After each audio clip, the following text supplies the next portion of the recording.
नाज़रीन अवांखे आगाह कंदासीं। सिंध में बरसातुनि खां पोइ बीमारनि मुंहुं कढियो आहे। 2 महीननि दौरान 5,64,634 मरीज़नि जो इलाज जारी आहे। सिहत खाते जे 13 जुलाई खां 2 सेप्टेम्बर ताईं इलाज जी रिपोर्ट इख़्तियारनि खे माणी वई आहे। 2 महीननि दौरान 1,25,000 चमड़ी ऐं 1,34,000 डायरिया जा मरीज़ इलाज लाइ पहुता।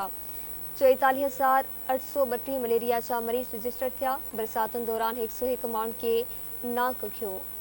फेफड़नि ऐं साह जी तकलीफ़ वारनि 1,19,159 मरीज़नि जो इलाज कयो पियो वञे। ॿिनि मुख़्तलिफ़ बीमारियुनि में मुब्तला 1,69,815 मरीज़ इलाज लाइ दाख़िल थियल आहिनि। सिंध में बरसातुनि खां पोइ बीमारियुनि मुंहुं कढियो आहे। 2 महीननि दौरान 5,64,634 मरीज़नि जो इलाज थियो। सिहत खाते जी 13 जुलाई खां 2 सेप्टेम्बर ताईं इलाज जी रिपोर्ट इख़्तियारनि खे माणी वई आहे। 2 महीननि दौरान 1,25,000 चमड़ी ऐं 1,34,000 डायरिया जा मरीज़ इलाज लाइ पहुता। 44,832 मलेरिया जा मरीज़ रजिस्टर थिया। बरसातुनि दौरान 101 माण्हुनि खे नाक खे विधो।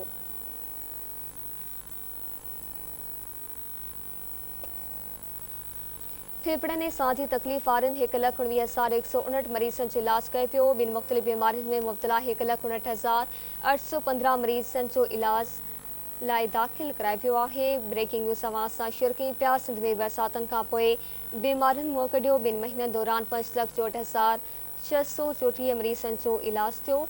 सिहत खाते 13 जुलाई खां 2 सेप्टेम्बर ताईं इलाज जी रिपोर्ट इख़्तियारनि खे माणी छॾी आहे।